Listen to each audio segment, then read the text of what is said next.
seu podcast totalmente enviesado, mas sem alucinação, com ele, Alan Braz, que quer uma IA que não seja catastrófica e destrua o mundo todo. E Matheus Bittencourt, que eu estou na mesma. Ninguém quer o Extermínio do Futuro aqui, meu amigo.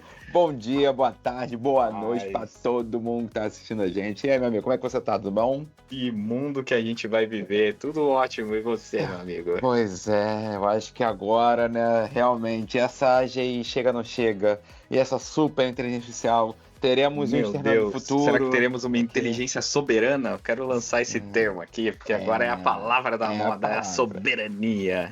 E vai chegar em 2027, não vai? Estamos próximos. Como é que está essa guerra aí de AI? 27, meu Deus, tá É bem próximo, hein? Bem próximo. Então, Mas vamos começar sempre não, agora agradecendo. Chegamos a 350, Matheus, o nosso grupo. Exatamente. Então, muito obrigado a vocês que estão acreditando no nosso projeto aqui, né? Fazendo parte dessa comunidade. Então, muito obrigado porque fica aí movimentando o grupo, falando, discutindo, trazendo ideias. Então, realmente, muito obrigado. E, meu amigo, estamos conseguindo. Estamos avançando. Vocês que participaram da minha palestra lá no Cenex Leadership Navigator, que foi a segunda vez que eu fui, também entraram. Obrigado, bem-vindos. Escutem aí nossos episódios anteriores e participem lá no grupo. Mas você, Matheus, foi muito chique. Você foi num painel com o nosso ídolo, o nosso guru César Taurion. E aí, como foi esse... Foi um duelo ou foi uma colaboração? Conta aí pra gente. Eu vou te falar, irmão, que honra, primeiramente. Eu acho que essas últimas 2 semanas foram, assim, eu acho que em vários eventos, mas essas 2 semanas foram bem, assim, diferentes. Uma foi no Innovation Week, comentei no episódio passado, né?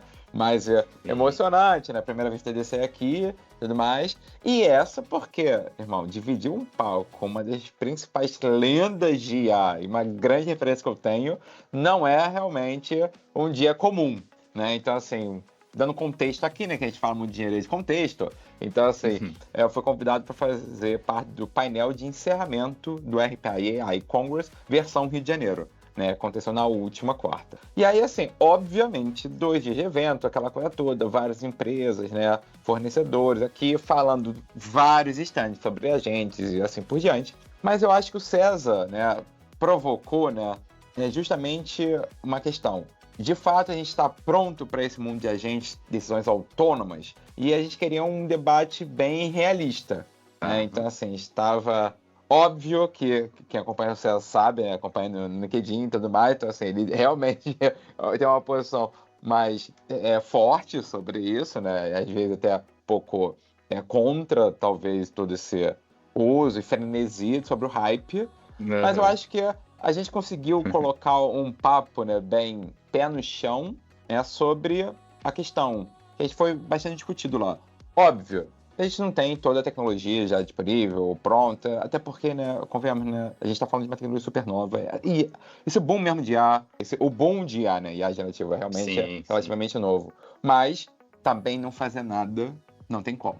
Né? Não, então, assim, eu acho que o que, obviamente, foi a discussão maior do painel, provavelmente sobre IA para desenvolvimento, vai substituir desenvolvedores, como acontece com os júniors e tudo mais, com o mercado pedindo muita coisa, né? E mais meu ponto que eu rebati, forcei foi, de fato, a gente conseguiu colocar IA, precisa colocar IA em algo que é necessário, que realmente mexe ponteiro, e aí falar sobre governança, segurança e assim por diante. Como a gente olha uma engenharia de software, a gente falava já há muito tempo. Então, assim, eu acho que... E, irmão, sabe o que eu pensei, assim? Exatamente os tópicos que a gente fala aqui no Pull Request. Mas, assim, muita gente ainda ficava surpresa. Então, eu fico assim, a gente tá realmente, né, já discute isso há um tempo. E é muito bom você ver essa troca, sabe? Essa parte de substituir, eu falei também lá na minha palestra, uma coisa que eu não tinha pensado. Eu vou jogar aqui pra gente discutir. Vocês acham que os programadores iam criar uma tecnologia para substituir os programadores? É tipo a autodestruição da profissão? Será que seria possível isso?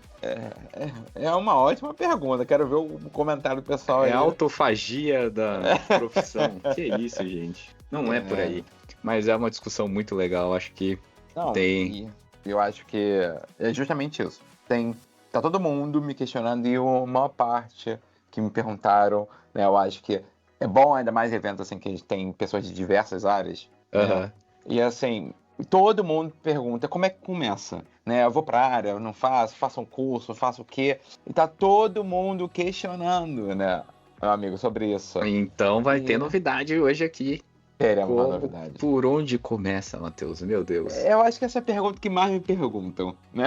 Que eu mais tenho que responder. Que curso eu faço? Qual é o melhor IA que eu uso? Né? Como é que eu faço? Como é que eu coloco eu como um advogado? Como, né, já teve uma live aqui para médico. Como é que eu coloco no meu dia a dia, noção de TI? Eu de TI, eu faço alguma coisa? Faço faculdade de TI? Não faço? É tantas perguntas, meu amigo. Tá todo Antes mundo precisava perdido. saber programar, agora não precisa mais porque IA programa. É muito Pois confuso mesmo. é. É Então, muito confuso. Mas vamos desmistificar isso, Matheus, porque a gente já começou faz tempo, já ficou sim. perdido, já se achou, depois todo dia de manhã a gente se perde de novo, depois a gente se encontra, e assim vai. A gente já tá acostumado com esse ciclo insano, né? Vamos tentar Sim. assim, passar um pouco Eu nesse acho que é mundo. justamente. O mundo da tecnologia já era meio assustador pra todo mundo, né? Sim, Até, sim. tipo, desde tipo, a impressora parou de funcionar Ah, até o. e eu comentei a- isso no painel, né? Assim, eu lembro que a primeira aula que eu tive no técnico de informática, deve ter 15, 16 anos, o coordenador do curso falou assim: a partir de hoje você não para de estudar, se você for entrar em TI. E né? eu ri, eu achei que não. Eu falei, para, vou estudar, sei lá, até a faculdade, depois não vai mudar tanto. Que? Vai eu Exato. parar de estudar aí uma ou 2 semanas pra ver se vocês não ficam maluco. Maluco. Mas. Exatamente. Mas a brincadeira que a gente fez lá no começo do mundo catastrófico foi Uhum. que eu também faço uma brincadeira, fiz uma brincadeira lá na minha palestra sobre o computador quântico, que eu falo lá no futuro. E aí, você sabe que há um tempo atrás teve uma reportagem no Fantástico sobre o computador quântico e tal. E daí eu Sim. faço aquela brincadeira, se falou no Fantástico é porque é verdade. Não é a gente, um monte de maluco lá inventando É, coisa. E ontem teve uma reportagem sobre os perigos da inteligência artificial para a humanidade. Não sei se sim. vocês assistiram, o link vai estar aqui. Mas eu acho que vale a pena assistir porque é a forma, a gente que vive na nossa bolha, né, Matheus? É a Uhum. forma que a gente vê que está sendo passada a informação para o Sim. público geral, né? Porque quem assiste o Fantástico e agora quem não assistiu, tá lá no YouTube também, Sim. tá no Globoplay, uma propaganda aqui. De graça. Mas, foi. Você assistiu? Assistiu. E assim, eu acho que sempre vai pra essa linha, né? Quando a gente fala de Começa com o IA, Exterminador do Futuro. já vai pra Exterminador do Que Futuro. vai. E tudo Cara, me dá uma mais. aflição esse negócio de ficar misturando ficção científica com a realidade, mas. Enfim, teve um embasamento lá do Yuval Harari, que eu já Uhum. li os livros dele, eu gosto muito. Só que ele tem essa visão meio sensacionalista, Sim. talvez. Mas também a gente tem que entender o viés, né, Matheus? O viés do É. cara é vender livro. Eu Não ia é. falar isso. Assim, Então, obviamente, a gente também eles precisam de um clickbait, né? Então, assim, tem muito lógico. clickbait envolvido e tudo mais, né? Eu acho que a gente está analisando um pouco mais friamente, né? Porque, além dele, né, também teve aquela questão lá do paper de IA em 2027, já teríamos uma AGI, aquela coisa toda. Novamente, tudo sempre tem um ponto comercial. Esse que é a minha maior dica que eu falo pra todo mundo: analisa o negócio, vai olhar se tem interesses comerciais, financeiros envolvidos, porque sempre tem. Então, assim, sobre algum tipo de ponto de vista. Mas óbvio que, assim, é uma formação de opinião em massa, né? Ainda mais num player tão Mas foi um famoso. pouco assustador, eu achei, cara. Sim. Mostraram lá que as máquinas vão se autotreinar, criar suas próprias inteligências e depois vai decidir que não precisa mais dos Aí jogar humanos. drone em todo Drones, mundo. assassinos. Cara, Esse é o legal. Ultron. Vai da ser Marvel. um filme, é legal. Mas você pensar assim, a gente não tem nem carro elétrico, não tem nem nada dirigindo sozinho, não tem nada. Então, assim, calma, gente. Não tá muito longe, não. Eu não acredito que vai acontecer, porque nós treinamos as IAs, né? Ainda assim. Né? Então, o pior que pode acontecer é a gente puxa tudo da tomada, desliga a hidrelétrica, sei lá, faz alguma coisa. Mas do jeito que o cara colocou, Matheus, vai ter robô construindo estação de energia, construindo chip, construindo data center sozinho para se autotreinar, para construir. É uma Vai Matrix acelerada. não vai ter nem informação suficiente para IA ficar se treinando. Então calma, gente, calma. E quem já treinou um modelinho de machine learning lá, básico, não precisa nem ser de deep learning, sabe o trabalho que é. Então, isso é uma coisa que eu recomendo, assim, talvez isso, hein, Matheus? Será que a gente pode fazer um treinamentinho de machine learning básico só para as pessoas leigas sentirem como que é? Porque eu acho que às vezes é bom para desmistificar, como você falou, né? Acho que realmente fica muito, né, o pessoal que é mais acostumado a usar aí, os chats da vida, né? Fica muito enviesado, né, sobre o potencial e assim por diante. É óbvio que sabe que tem, e foi isso até bem discutido lá no painel. O avanço assim, não tem como discutir sobre isso, realmente avança muito rápido, porque tem muito investimento e assim por diante, e tudo mais. Mas óbvio que também, né, a gente tem que ter pé no chão sobre o que fazer, para que fazer e assim por diante. Mas eu acho que o principal nós temos que ver como a gente tira proveito disso. Exato. Entendeu? Eu acho que para mim esse é o ponto. Assim, eu acho que a gente já discutiu isso há muito tempo, com certeza isso é fato. Mas eu acho que como eu uso isso para melhorar minha produtividade, meu dia a dia e assim por diante.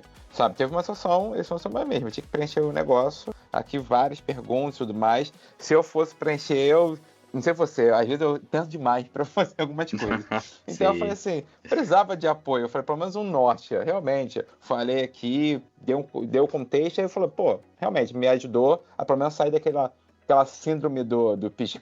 Da página em branco. Da página em branco, né? Isso. Da página em branco. Então, assim, pelo menos já saiu, já ajuda, mas realmente... Cara, agora, voltando lá do Fantástico, acho que uma das coisas que eu achei, concordo com o que mostrou lá, é essa necessidade de transparência, né? Sim, hoje a gente tem essa sensação de que o poder das decisões estão na mão das 5 grandes empresas, dos CEOs principalmente, está personificado, né, neles. Sim, então, concordo. E é o que mais discute, né? A gente também falou lá no painel sobre isso, até porque, assim, você precisa conseguir ter uma explicabilidade, né, até para falar assim, por que ela tomou decisão ou não, sabe, qual foi a linha de raciocínio que ela teve e assim por diante, né? Então, assim, eu acho que essa transparência é necessária até para as pessoas terem mais confiança, né, e conseguirem realmente colocar em mais casos de uso e assim por diante. Claro. E também nessa questão do tipo... Uma das coisas que a gente discutiu bastante aqui sobre viés, sobre não ter viés, né? Sobre as IAs não terem.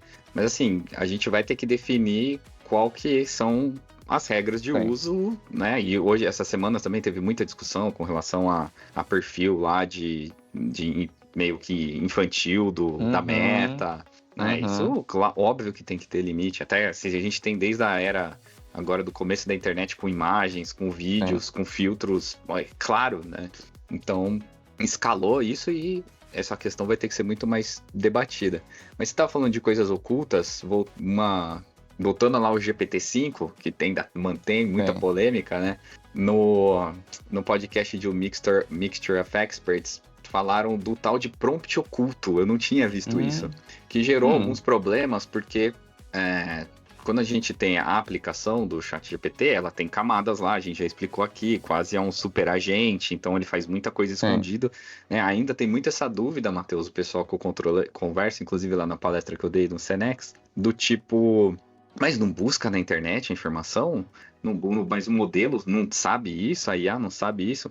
Então, assim, é claro, as ferramentas modernas, como o GPT-5 e tal, ele já toma essa decisão, né? Se você faz uma pergunta, quanto foi o último jogo do Botafogo, ele já vai saber, opa, essa informação não tem como eu ter sido treinado, já identifica que o último no passado próximo, que o Botafogo é um time de futebol, e não sei o quê. Aí sim ele toma a decisão autônoma de buscar informação. Mas e aí que você fala, transparência, né? Alguns deles já dá assim, olha, estou buscando lá, a fonte é essa, ou seja, já dá uma certa transparência. Mas, quando a gente está falando do uso mais profissional, que a gente normalmente chama o modelo puro por trás, usando a API, a gente passa a instrução mais contextualizada, que é o que a gente chama de System Prompt, né? Então, a gente não manda só um texto, a gente manda 2 blocos, um com uma instrução mais específica e um com o que a gente realmente quer que ele execute. E aí veio a polêmica que provavelmente o GPT-5 tem um outro prompt oculto que adiciona ao System Prompt. Entendi. Ou seja, que ele controla tanto se ele vai responder mais curto ou mais longo. Então também entra a parte de otimização lá da infra dos caras, que eles querem gastar menos, otimização, claro. Fundo sempre é dinheiro. Então fiquem espertos aí, se você usa a API, pra esse, não sei como descobriram, tal, tem umas formas aqui, vou até pesquisar isso de tipo, você próprio usar a própria IA pra ela entregar o que ela tá fazendo, o system prompt dela. Vou fazer os testes aqui, ó. Faz esses testes aí. Mas, cara, o final também desse podcast também foi o que a gente já tem falado e que você fez o painel, né? A gente ter cuidado com esse hype, com esse modismo. A gente sempre usar múltiplas fontes de informação, verificar a acurácia, não confiar, né? Eu vi essa semana dois exemplos, Matheus, que a gente tem que achar referência aqui. Um, de uma menina que perdeu um voo porque ela perguntou pro ChatGPT porque não precisava de visto, nossa. Do negócio do visto, exato. Eu vi. Não precisava de visto pra entrar lá em algum país. Sabe? Não confia. Gente, não confia. Não é um mecanismo de busca, não. É um gerador de texto, pelo amor de Deus. E um outro, esse eu tenho que ler por cima, eu só li por cima a manchete, mas eu achei muito interessante, é que tem um lugar nos Alpes italianos que tá tendo um monte de acidente nas trilhas, não sei o quê, porque justamente tem algum viés lá que recomenda esse lugar pra pessoa fazer trilha, e não é um lugar apropriado. Então, assim, gente, tá começando a surgir esses exemplos de coisas, impactos reais, né, de perigo na vida das pessoas. Fora o impacto psicológico, que esse a gente nem vai entrar. Eu reassisti o filme Her, Matheus. Eu comecei a assistir, mas eu parei no meio, cara. Porque é muito lerdo, é muito triste, é muito deprimente. Eu vou terminar de assistir de novo. Vale a pena. Mas é muito interessante. Sim, e você me falou uma coisa que realmente eu vi uma matéria da CNN essa semana, que se chama Psicose de IA. É um fenômeno que está assustando aí justamente pela essa questão das pessoas confiarem demais, atribuírem tantas coisas aí para IA. Super tópico. A gente vai falar um pouco melhor sobre isso. Mas, realmente, hoje a gente queria fazer esse foco aí sobre como começar, né? E nosso viés aqui de realmente ajudar e resolver essas lacunas. Temos um anúncio aqui no final do episódio. Então, vamos lá. Resolvemos fazer o seguinte. Tem tanta gente procurando a gente em evento, aqui no offline, no LinkedIn, no meu Instagram, no WhatsApp, no meu dia a dia. Já que fica aqui meu abraço aqui, ó. João, porteiro do meu prédio. Veio aqui e falou comigo. Então, assim, eu falei, vem aqui pro request, vai usar IA, tá se formando aí. Engenharia elétrica, quer usar IA. Eu falei, isso aí, João. Já dei um link pra ele. Falei, assiste aqui no podcast e vai falar sobre isso. Então, já fica aqui meu abraço, meu amigo. Né? O pessoal que tá aí vindo aqui. E realmente, eu acho que o ponto é como ajudar o pessoal a começar. Então, temos um anúncio aqui. Quer fazer, meu amigo? Então, vamos lá para encerrar o episódio. Estamos organizando agora em setembro o primeiro curso do Purricast comigo e com o Matheus. Como começar no mundo da IA. Então aguarde aí as novidades, escreva lá no grupo o que você quer ver desse curso. Todo mundo pergunta isso, né? Vai em evento, eu acho que... vai ser na nossa pegada, Matheus. Nada de aulinha gravada, nada. A gente vai fazer aqui, ao vivo, um grupo seleto e te ajudar aí a começar a navegar nesse mundo que é gigante e tá só realmente começando. E tá todo mundo perdido. Então, acho que assim, o feedback primário que eu ouço nos eventos é como eu começo, como eu faço, dependendo se eu sou da área ou não sou da área. Então, assim, é isso que a gente quer te ajudar. Então, qualquer área. Exato. Então, aguarde novidades, cobre a gente. Sim. Mas em setembro será lançado e começaremos em setembro. Exato. Em setembro começaremos. Essa é a ideia. Aqui já rodamos workshop, rodamos eventos. Temos outros anúncios para fazer, mas isso no próximo episódio. Meu amigo, ótimo dia. Não Pessoal, esqueça aí de se inscrever nos nossos canais do YouTube, no Spotify. Instagram. No Instagram. Venha para a nossa comunidade. Você que está aí no YouTube ouvindo a gente, tá no Instagram, né? Tá e mande pro amigo. Batemos 350 no grupo, queremos bater 500 agora. Agora a meta é 500 para lançar então, nosso curso vem do pro Purricast entender como começar nesse mundo maluco da IA, que não vai ser catastrófico, não vai ter drones assassinos. Pois é, então para isso a gente precisa entender, abrir o capô, né, meu amigo? Vamos entender como é que funciona. Valeu, meus amigos. Meu amigo, valeu. Até o próximo aí. Até tchau. o próximo. Boa semana, pessoal. Tchau. Para mais informações, acesse purricast.dev. Esse podcast é uma produção independente e as opiniões não representam nenhuma empresa.